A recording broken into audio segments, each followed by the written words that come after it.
Hey, Namaste. I'm Kay. This is Ecstatic Self. Today, I just want to talk about how important it is to, one, become aware of what you're feeling, to admit it to yourself, and two, to be able to communicate those things with people who matter to you. So, one of the things that I see as the biggest struggle for relationships of any kind, friendship, significant other, is lack of communication.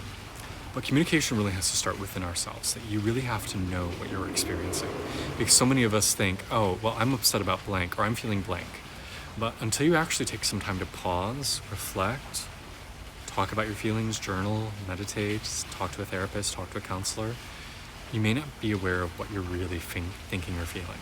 In fact, the parts of your brain that process stress and fight or flight responses, like the amygdala, they're preverbal. They evolved at a time where there was no language abilities.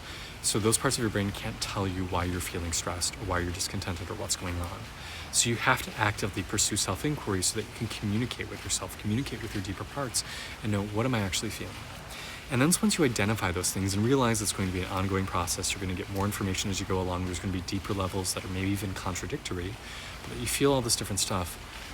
In order to have healthy relationships, can you then articulate those feelings to another person, even if they're hard, even if those conversations are uncomfortable? I feel like that's something we're having a lot of conversation about right now in our culture, especially around Black Lives Matter, where it's saying, hey, these are uncomfortable conversations, but if we don't talk about them, things aren't going to change. We have to lean into the discomfort. We have to say, hey, this isn't going to feel good. I'm probably not going to say the right thing.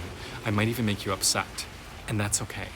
But by talking through this and by sharing what is genuinely going on for us to the best of our abilities and what we're really feeling, we're going to grow, we're going to learn, we're going to heal. And so long as you keep these things suppressed, healing is very hard to access. So this is my encouragement for you this week. Sometimes people think being on a spiritual tradition means not sharing, just processing your responses on your own, being a stoic meditator and keeping everything to yourself and dealing with it. Bullshit. Sometimes you got to talk about it. Sometimes you have to have the comfortable conversations. Sometimes you have to say that thing that says, hey, this is going to be really hard to talk about. I want you to know I love you. And there might be some things I say here that might feel like they're not as kind as they could be, and I wish I could be doing better, but this is just where I'm at right now. I want to feel differently, but this is just where I'm at. I hope you can listen, and I hope you can hear it, and I hope you'll forgive me for not doing better. I'm doing the best I can. And that's how we'll heal and we'll grow. So something to think about for today. I'm Kay. This is Ecstatic Self. Be well.